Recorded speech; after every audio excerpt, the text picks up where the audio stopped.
Salam, bu videoda Sionko mikrofonlarını necə istifadə etmək olar, onu göstəririk. İlk öncə qutumuzu açırıq. Qutudan bizi bu modeldə 2 mikrofon, digər variantlarda isə 1 mikrofon qarşılayır. Digər gördüyümüz isə alıcıdır. Alıcı enerjini telefondan götürür, alıcının daxilində batareya yoxdur.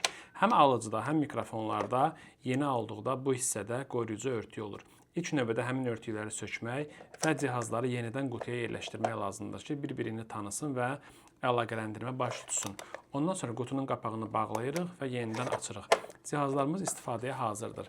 İstifadə etməzdən öncə ilk növbədə telefonun kilidini açmaq lazımdır. Kilidi açandan sonra alıcıyı telefonun USB portuna daxil edirik. Görürük ki, bu işıq yanır sönür. Deməli, hal-hazırda mikrofonları axtarır. Mikrofonlardan birini və yaxud da hər ikisini qutudan çıxarandan sonra işığın dalğa formada axdığını görə bilərik. Bu o deməkdir ki, artıq mikrofon alıcı ilə əlaqələndirilib. Alıcının üzərində olan düymə səsin səviyyəsini tənzimləyir.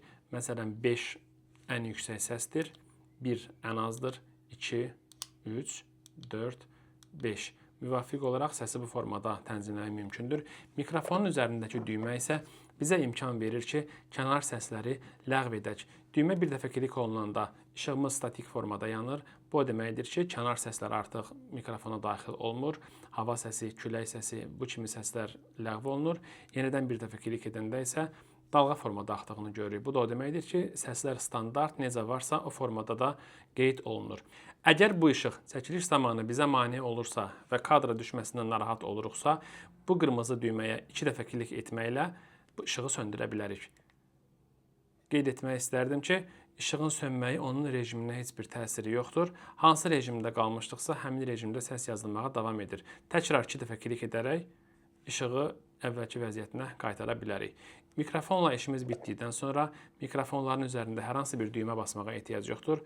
Mikrofonları sadəcə telefondan ayırıb qutusuna yerləşdirmək və qapağını bağlamaq kifayətdir. Belə olan halda mikrofonlar yenidən qutudan şarj yığmağa başlayacaq.